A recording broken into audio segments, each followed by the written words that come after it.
Vamos para mais uma videoaula. Nós vamos conversar um pouco a respeito das funções da linguagem. Em nossas relações na sociedade, nós utilizamos a linguagem para as mais diferentes finalidades.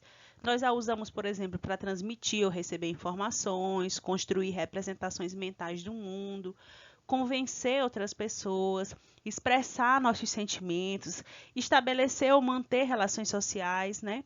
Então a gente diz que por isso a linguagem ela tem diferentes funções. As funções da linguagem, elas dependem do elemento de comunicação no qual a mensagem está predominantemente centrada. Não quer dizer que, por exemplo, um texto que tem função poética não tem função emotiva, por exemplo, mas a gente tem que observar qual função predomina. Observem esse gráfico, nós percebemos que se a mensagem ela está centrada no emissor, esse texto nós dizemos que predomina a função emotiva. Se o texto tem uma centralidade na mensagem, nós dizemos que a função que predomina é a função poética. Se o texto, a centralidade é no contexto, é no assunto, nós dizemos que a função que está sobrepondo ali é a função referencial. Se a ênfase estiver no receptor, função conativa ou apelativa. Mas se a ênfase estiver no canal, nós dizemos que a função é fática. Por fim, se a ênfase do texto for no código, nós dizemos que a função que se sobrepõe ali é a função metalinguística. Então, a mensagem é centrada em um determinado elemento da comunicação. Cada elemento da comunicação tem o seu correspondente na sua função da linguagem. A função referencial ou informativa, ela está centrada, tem como foco o próprio assunto. Vejamos esse texto, é um texto bem atual que fala a respeito da situação do Brasil com relação ao coronavírus. Nós temos Brasil, tem 45.585 mortes por coronavírus, mostra consórcio de veículos de imprensa. Levantamento de consórcio de veículos de imprensa aponta que o país tem 934.769 casos confirmados. Na terça, o país teve o segundo maior registro de óbitos em 24 horas desde o início da pandemia. Então, ele vai trazendo aí a informação a respeito da evolução do coronavírus no Brasil. Percebemos que esse texto aí tem uma função, uma finalidade muito clara, que é informar o leitor a respeito de um assunto, no caso, a evolução e a quantidade de mortes derivadas do coronavírus. A linguagem, nesse caso, transmite uma mensagem direta, objetiva, que só pode ser entendida pelo leitor em um sentido específico, em um sentido único. Nós não temos aí uma plurissignificação das palavras, né? A linguagem referencial, a função referencial da linguagem, ela tem como foco, como elemento central, o próprio assunto, o que faz dela a função predominante aí nesse texto e também nos noticiários de TV, rádio, internet, nos jornais, revistas, nos livros instrucionais, nas biografias, nos textos técnicos.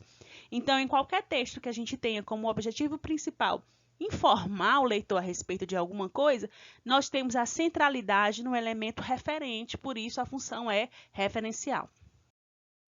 A próxima função que nós vamos ver é a função apelativa ou conativa.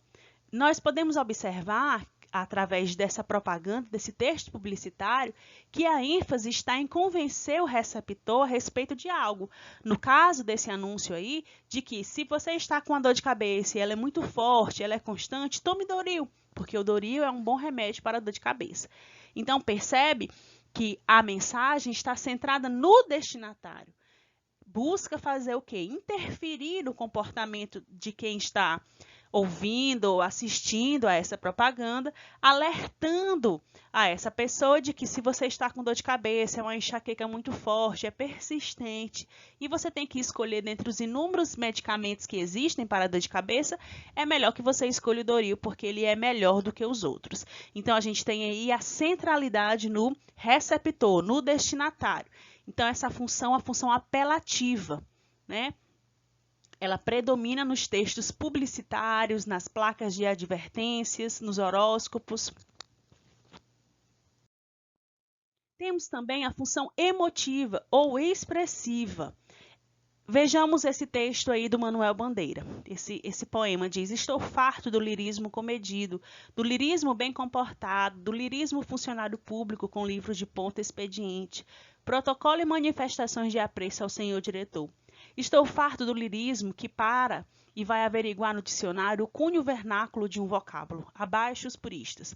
Então veja que o texto está centrado no eu, naquilo que o eu lírico sente, naquilo que ele está farto, naquilo que ele não quer mais fazer. Então vejamos que a mensagem é centrada no próprio emissor. A gente tem aí a presença dos pronomes que estão implícitos no eu estou farto, né? O verbo que está conjugado aí na primeira pessoa. Tudo isso é marca de que o texto está centrado no emissor.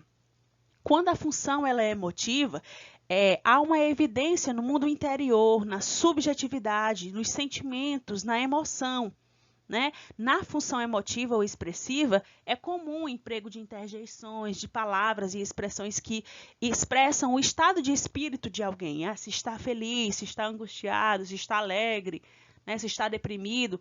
Há sempre uma marca constante, expressar o eu. A função metalinguística, a gente tem como principal centralidade o próprio código. O principal exemplo é o dicionário. O que é o dicionário? O dicionário é um livro, né, que traz o significado de palavras. Então, aqui nós temos um verbete do dicionário que explica o que é um dicionário. É o código pelo código. É o dicionário sendo utilizado para explicar o que é um dicionário. Então, a gente tem aqui uma função metalinguística. O código está sendo enfatizado. A linguagem, né, está sendo utilizada para falar a própria linguagem. Então, o que é o dicionário? O dicionário é a coleção de vocábulos de uma língua, de uma ciência ou arte, dispostos em ordem alfabética, com o seu significado ou equivalente da mesma ou em outra língua. Então, a gente tem um verbete de dicionário que explica o que é o próprio dicionário. Código, falando a respeito do próprio código. A ênfase aí é a função metalinguística. Temos também a função poética. Na função poética, a centralidade é na mensagem. Como essa mensagem ela é transmitida, que efeitos expressivos são utilizados para despertar o interesse do leitor. A gente tem um textinho, um poema do Carlos Drummond de Andrade que se chama Quadrilha.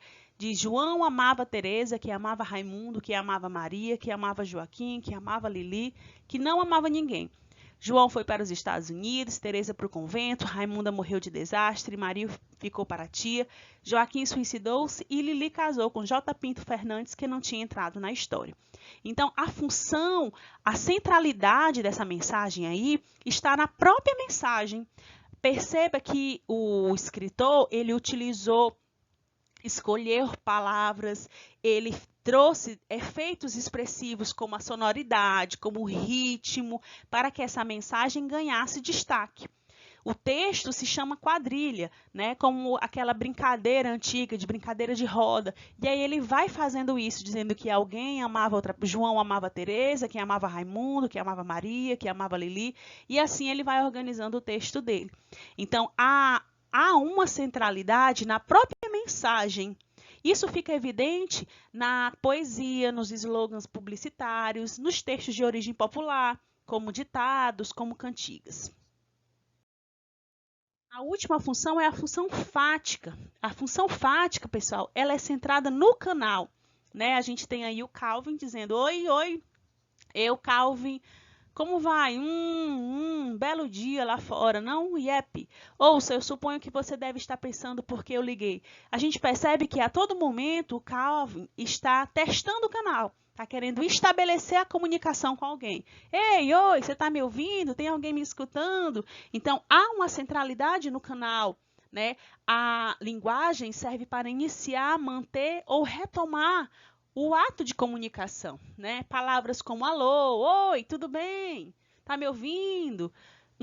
Sei. Então, isso aí está marcando a função fática. A função em que a mensagem está centrada no no canal.